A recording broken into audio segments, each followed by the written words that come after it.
जय श्रीकृष्ण राधे राधे।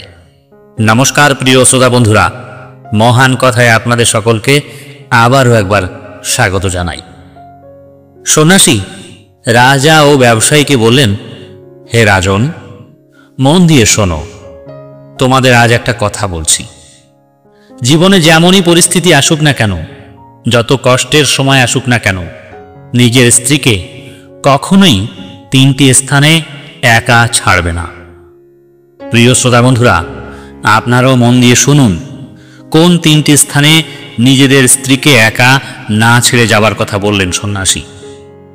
আর মনের ভুলেও যদি আপনি এমনটা করেন, তবে জীবনে আফসোস তো করবেনই, সঙ্গে সংসারে অশান্তি ডেকে আনবেন, দুঃখ ডেকে আনবেন।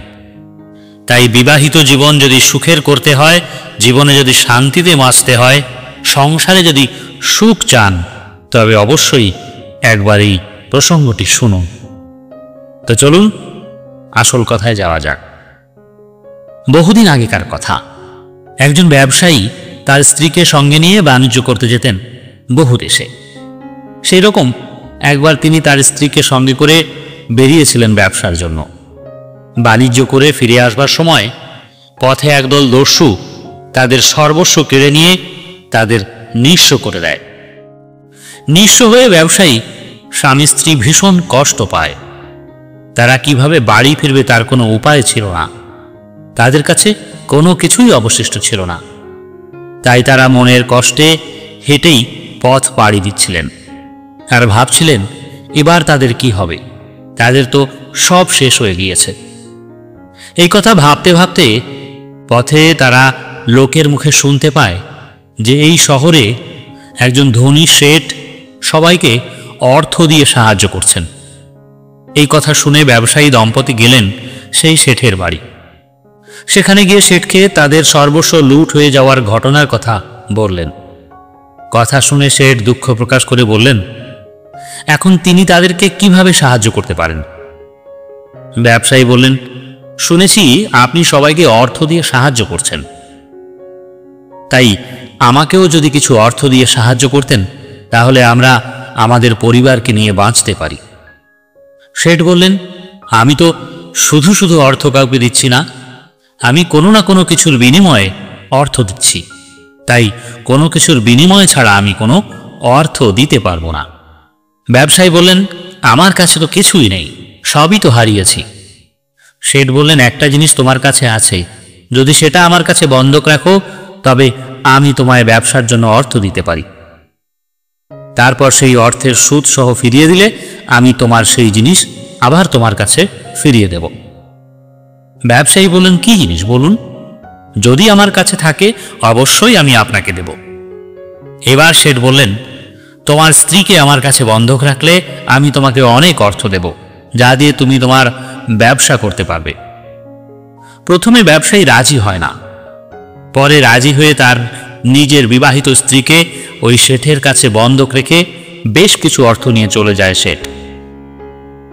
আর যাওয়ার সময় বলে যায় যে, শেঠ, আমি আপনার অর্থ খুব তাড়াতাড়ি ফিরিয়ে দেব এবং আমার স্ত্রীকে আপনার কাছ থেকে ফিরিয়ে নিয়ে যাব, আমার স্ত্রীকে গচ্ছিত করে রাখবেন। এই বলে ব্যবসায়ী সেই সব অর্থ নিয়ে চলে যায় আর ব্যবসায়ীর স্ত্রীকে রেখে দিয়ে যায় শেঠের কাছে। ব্যবসায়ী ওই অর্থ দিয়ে নিজে আবার ব্যবসা শুরু করে। 1 বছরের মধ্যে ওই ব্যবসায়ী ব্যবসা করে বেশ অর্থ উপার্জন করে ফিরে আসে ওই শেঠের বাড়ি। এসে বলে, শেঠ, আমি আপনার সমস্ত অর্থ ফিরিয়ে দিতে এসেছি সুদ সহ, এবার আমার স্ত্রীকে আমার কাছে ফিরিয়ে দিন। শেঠ তখন তার নিজের মুখটা কালো করে কেঁদে বললেন, আমি আপনার থেকে ওই অর্থ ফিরিয়ে নিতে পারবো না। ব্যবসায়ী বললেন, কেন? শেঠ বললেন, আমি তোমার স্ত্রীকে ফিরিয়ে দিতে পারবো না। ব্যবসায়ী কথা শুনে বললেন, কেন কেন আপনি আমার স্ত্রীকে ফিরিয়ে দিতে পারবেন না? আপনার সঙ্গে তো এই চুক্তি হয়েছিল যে যখন আমি আপনার সব অর্থ ফিরিয়ে দেব তখন আপনি আমার স্ত্রীকে আমার কাছে ফিরিয়ে দেবেন, তাহলে এখন কেন এমন কথা বলছেন? শেঠ বললেন, আমি তো দিতেই চাই, কিন্তু সে যদি আর এই পৃথিবীতেই না থাকে, তবে আমি কিভাবে দেব আপনাকে বলুন? ব্যবসায়ী বললেন, এ কি, এ আপনি কি বলছেন? শেঠ তখন বললেন, আজ থেকে 2 মাস আগে তোমার স্ত্রীর এক ভীষণ অসুখ করেছিল। অনেক চিকিৎসা করিয়েছিলাম, অনেক ডাক্তার কবিরাজ দেখিয়েছিলাম, কিন্তু কোনোভাবেই তাকে বাঁচিয়ে রাখতে পারিনি। আর এই জন্য আমি আপনার কাছে ক্ষমা চাইছি। আপনি যদি এর জন্য আমার কাছ থেকে আরও অর্থ চান আমি দিতে পারি, কিন্তু আপনার স্ত্রীকে আমি ফিরিয়ে দিতে পারলাম না। ব্যবসায়ী এই বলে আরও অর্থ দিতে চাইল। ব্যবসায়ী শেঠের বাড়ি থেকে ওই কথা শুনে মনের দুঃখে চলে যায়। যেতে যেতে ব্যবসায়ী দেখতে পায় একজন সন্ন্যাসী একটি গাছের নিচে কিছু মানুষকে প্রবচন শোনাচ্ছিলেন, ঈশ্বরের কথা শোনাচ্ছিলেন। ব্যবসায়ী মনের দুঃখে সেই গাছের নিচে গিয়ে ওই সন্ন্যাসীর কাছে গিয়ে বসলেন। প্রবচন শেষ হয়ে গেলে ওই সন্ন্যাসী বললেন, কি হয়েছে বাবা তোমার, কিসের কষ্ট? ব্যবসায়ী তখন ওই সন্ন্যাসীকে বললেন, হে গুরুজি, আমি ভীষণ কষ্টে আছি। তারপর তার জীবনে ঘটে যাওয়া সব ঘটনার কথা বললেন ওই সন্ন্যাসীকে। সব কথা শুনে ওই সন্ন্যাসী একটু সময় চোখ বুজে থেকে বললেন, ওই শেঠ তোমায় মিথ্যে কথা বলেছে, তোমার স্ত্রী এখনো জীবিত আছে। তুমি এক কাজ করো, তুমি এই রাজ্যের রাজার কাছে গিয়ে তোমার কষ্টের কথা জানাও আর বিচার চাও। ব্যবসায়ী সন্ন্যাসীর কথা শুনে চলে গেলেন ওই রাজ্যের রাজার কাছে। রাজার কাছে গিয়ে সব কথা বললেন। রাজা সব কথা শুনে ওই শেঠকে রাজ দরবারে ডেকে পাঠালেন। শেঠ এলে রাজা শেঠকে জিজ্ঞাসা করে বললেন, তুমি কি এই লোকটার স্ত্রীকে তোমার কাছে রেখে একে অর্থ দিয়েছিলে? শেঠ বললেন, হ্যাঁ মহারাজ, দিয়েছিলাম এবং বলেছিলাম আমার অর্থ ফিরিয়ে দিলে তার স্ত্রীকে আমি তাকে ফিরিয়ে দেব। রাজা বললেন, তবে তার কাছে তার স্ত্রীকে ফিরিয়ে দাওনি কেন? শেঠ বললেন, কি বলবো মহারাজ, এই ব্যবসায়ী যখন আমার কাছ থেকে তার স্ত্রীকে ফিরিয়ে নিতে এসেছিল ঠিক তার 2 মাস আগেই এর স্ত্রীর ভীষণ অসুখ করেছিল। তারপর আমি অনেক চিকিৎসা করিয়েছি, ডাক্তার দেখিয়েছি, কিন্তু কোনোভাবেই তাকে বাঁচাতে পারিনি। রাজা বললেন, এর পক্ষে তোমার কাছে কোনো প্রমাণ বা সাক্ষী আছে? শেঠ বললেন, হ্যাঁ মহারাজ, আছে। যে ডাক্তার দেখেছিল তিনি জানেন, আর যারা ওই স্ত্রীকে সৎকার করেছিল তারাও জানেন, তারাও আছেন। এরপর রাজার আদেশে তাদের সবাইকে হাজির করা হলো। তারা হাজির হলে রাজা একে একে তাদেরকে জিজ্ঞাসা করলেন এবং সব কথা শুনে রাজামশাই ব্যবসায়ীকে বললেন, সে তো ঠিকই বলছে, তোমার স্ত্রী এই পৃথিবী থেকে সত্যি চলে গিয়েছে, সে মারা গিয়েছে, তাই তুমি বাড়ি ফিরে যাও। রাজার কথা শুনে ব্যবসায়ী আবারও মনে কষ্ট নিয়ে চলে গেলেন সেই সন্ন্যাসীর কাছে। গিয়ে রাজদরবারে যা যা হয়েছে সব কথা বললেন। সব কথা শুনে সন্ন্যাসী বললেন, রাজা ঠিকঠাক বিচার করতে পারেনি, চলো তুমি আমার সঙ্গে চলো, আমি যাচ্ছি রাজমহলে। এই বলে ওই সন্ন্যাসী ব্যবসায়ীকে নিয়ে রাজদরবারে যায়। সন্ন্যাসীকে দেখে রাজা তার সিংহাসন ছেড়ে উঠে এসে প্রণাম করে বললেন, এ কি মহারাজ, আপনি আমার রাজদরবারে এসেছেন, এতে আমি ভীষণ খুশি হয়েছি। আমি এর আগে বহুবার আপনাকে অনুরোধ করেছি আমার মহলে আসবার জন্য, আপনি আসেননি, তবু আপনি এসেছেন, এটাই আমার জন্য খুবই আনন্দের। কিন্তু সন্ন্যাসী ঠাকুর, আপনার এখানে আগমনের কারণ কি যদি আমাকে বলেন? রাজা এই সন্ন্যাসীকে আগে থেকেই জানত এবং চিনত এবং তাকে খুবই মান্য করতেন, তাই এমনভাবে কথাগুলো বলছিলেন। রাজার কথা শুনে সন্ন্যাসী ঠাকুর রাজাকে বললেন, হে রাজন, তুমি এই লোকটির অভিযোগের ভিত্তিতে যথাযথভাবে বিচার করতে পারোনি। রাজা বললেন, হে গুরুজি, আমি তো সব প্রমাণ দেখেই তারপরে বিচার করেছি, রায় দিয়েছি। সন্ন্যাসী বললেন, না রাজন, বিচার হয়নি। যদি তুমি রাজি থাকো তবে আমি এর সুবিচার করে দিতে পারি। রাজা বললেন, বেশ, তাই হবে, কি করতে হবে বলুন আমায়।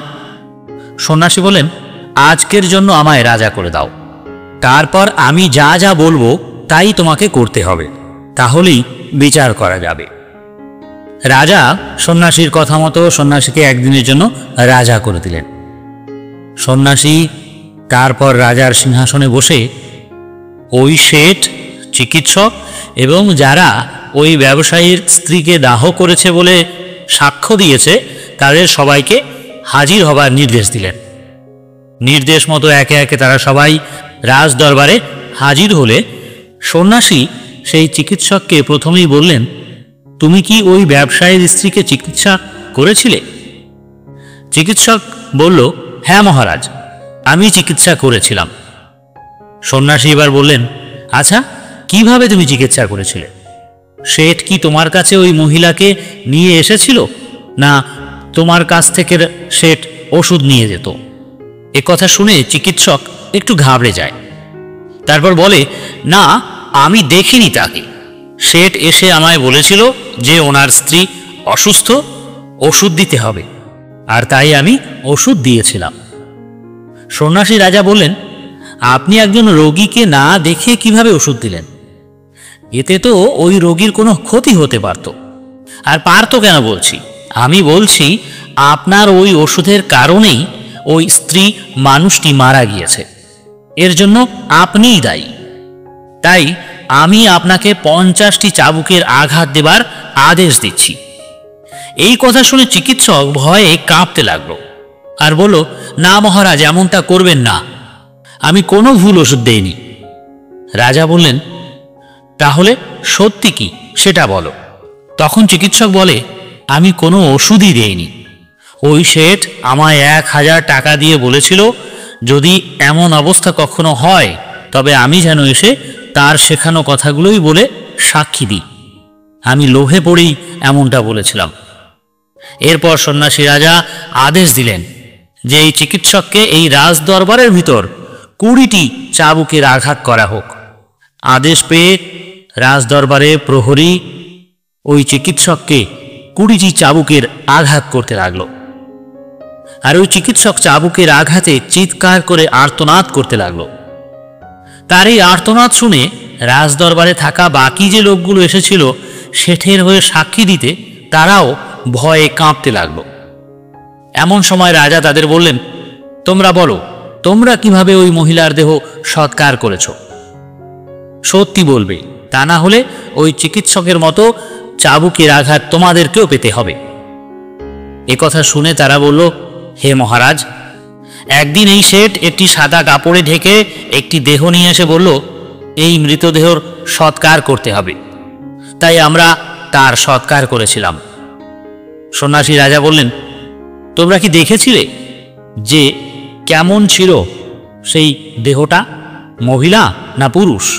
উত্তরে তারা বলল, না, আমরা দেখিনি। সন্ন্যাসী রাজা বললেন, তোমরা না দেখেই একজনকে পুড়িয়ে দিলে? এমন তো হতেই পারে যাকে তোমরা পুড়িয়েছ সে মরেইনি, অজ্ঞান অবস্থায় ছিল। আর যদি তাই হয় তবে তোমরা অনেক বড় অন্যায় করেছ, এর জন্য তোমাদের মৃত্যুদণ্ড দেওয়া উচিত। তাই এখনো বলছি, সত্যি করে বলো। এরপর ওই লোকগুলো বলল, না, আমরা কোনো দেহ পোড়াইনি। ওই শেঠের কথায় আমরা মিথ্যে সাক্ষী দিয়েছিলাম লোভে পড়ে। এরপর সন্ন্যাসী রাজা ওই শেঠকে বললেন, তুমি যদি সাজা কম পেতে চাও তবে নিয়ে এসো এই লোকটির স্ত্রীকে। তারপর শেঠ ব্যবসায়ীর স্ত্রীকে ফিরিয়ে দিলেন ব্যবসায়ীর হাতে। এরপর সন্ন্যাসী রাজাকে বললেন, হে রাজন, আমার কাজ শেষ, এবার তুমি তোমার সিংহাসন ফিরিয়ে নাও। রাজা ও ব্যবসায়ী সন্ন্যাসীকে প্রণাম করলেন। আর যাবার আগে সন্ন্যাসী রাজা ও ব্যবসায়ীকে বললেন, মন দিয়ে শোনো, তোমাদের আজ একটা কথা বলছি। জীবনে যেমনই পরিস্থিতি আসুক না কেন, যত কষ্টের সময় আসুক না কেন, নিজের স্ত্রীকে কখনোই 3টি স্থানে একা ছাড়বে না। 1, যখন কোনো স্ত্রী কোনো রোগে অসুস্থ থাকবে তখন সেই স্ত্রীকে একা রেখে কখনোই কোথাও যাবে না। কারণ একজন স্ত্রী ও পুরুষ যখন বিবাহ করে তখন দুজন দুজনকে অগ্নিকে সাক্ষী রেখে কথা দিয়ে থাকে সুখ দুঃখে তারা দুজন দুজনের পাশে থাকবে। তাই একজন স্ত্রী সব থেকে বেশি ভরসা করে তার স্বামীকে। সেই স্বামী যদি তাকে একা রেখে চলে যায় তখন তার মনে খুব আঘাত লাগে, কষ্ট পায়। আর একজন স্ত্রীর যেমন দায়িত্ব কর্তব্য থাকে স্বামীকে ভালো রাখার, তার যত্ন নেবার, তেমনি স্বামীরও দায়িত্ব কর্তব্য থাকে স্ত্রীকে ভালো রাখার, সুখে রাখার, তাকে যত্ন নেবার। এতে বিবাহিত জীবন সুখের হয়। 2, যত খারাপ সমস্যাই আসুক জীবনে, নিজের স্ত্রীকে অন্য কোনো পুরুষের সঙ্গে একা ছেড়ে দেওয়া উচিত নয়। সে আপনার বন্ধু হোক, আত্মীয় বা আরও অন্য কোনো প্রিয় মানুষই হোক না কেন। আর নিজের স্ত্রীকে কোথাও পণ্য হিসাবে বাজি রাখা কখনোই উচিত না। যদি এমনটা কেউ করে তবে তার জীবনে সব থেকে দুঃখ নেমে আসে। এর প্রমাণ আছে মহাভারতে। পঞ্চপাণ্ডবেরা এই কর্ম করে জীবনে অনেক বড় সমস্যা ডেকে এনেছিল। একই রকমভাবে কোনো স্ত্রীর উচিত না তার স্বামীকে অন্য কোনো স্ত্রীর সঙ্গে একা ছেড়ে দেওয়া। এতেও সংসারে ও জীবনে দুঃখ, কষ্ট এবং দুর্গতি নেমে আসে। 3, যদি তুমি জানতে পারো বা বুঝতে পারো যে তোমার স্ত্রী নির্দোষ, তাকে বিনা কারণে সবাই দোষ দিচ্ছে, তখন সেই স্ত্রীকে একা রেখে কখনোই যাওয়া উচিত না। তখন সব থেকে তার পাশে থাকা তার স্বামীর প্রয়োজন। একজন স্ত্রী তার জীবনের সব কিছু ছেড়ে দিয়ে আসে, সব আপনজনদের ছেড়ে চলে আসে শ্বশুর বাড়ি তার স্বামীর কাছে। একজন স্ত্রী ভাবে যে তার স্বামী তার মনের সব অনুভূতি বুঝবে, তার মনের কথাগুলো বুঝবে। সে ভাবে পৃথিবীর সবাই তাকে না বুঝলেও তার স্বামী যেন তাকে বোঝে, তার পাশে থাকে। তাই এমন সময় স্ত্রীকে একা রাখা কখনোই উচিত না। তার পাশে থাকাই স্বামীর একমাত্র কর্তব্য, দায়িত্ব হয়ে থাকে। যদি কখনো এমন অবস্থা আসে তবে স্বামীর উচিত সেই স্ত্রীর কাছে নিজে গিয়ে তাকে বলা, তুমি একদম চিন্তা করো না, আমি তো আছি, আমি সব সময় তোমার পাশে আছি, তোমার কিছুই হবে না, সব ঠিক হয়ে যাবে। এতে জীবন ভালো হবে, সবার সংসার সুখের হবে। তো বন্ধুরা, কেমন লাগলো আজকের এই কাহিনী? যদি ভালো লাগে ভিডিওটিকে একটি লাইক করবেন, শেয়ার করবেন এবং চ্যানেলটিকে সাবস্ক্রাইব করে আমাদের পাশে থাকবেন। আজ এই পর্যন্ত, কথা হবে অন্য কোনো দিন অন্য কোনো ভিডিওতে। ততক্ষণ সবাই ভালো থাকুন, সুস্থ থাকুন, আনন্দে থাকুন। বলুন জয় জগৎগুরু শ্রী শ্রী কাশী কৃষ্ণ পরমহংসদেবের জয়, জয় সদ্গুরু শ্রীমৎ স্বামী নিত্যানন্দ গিরি মহারাজের জয়, জয় পরম গুরু পরমেশ্বর শ্রীকৃষ্ণের জয়।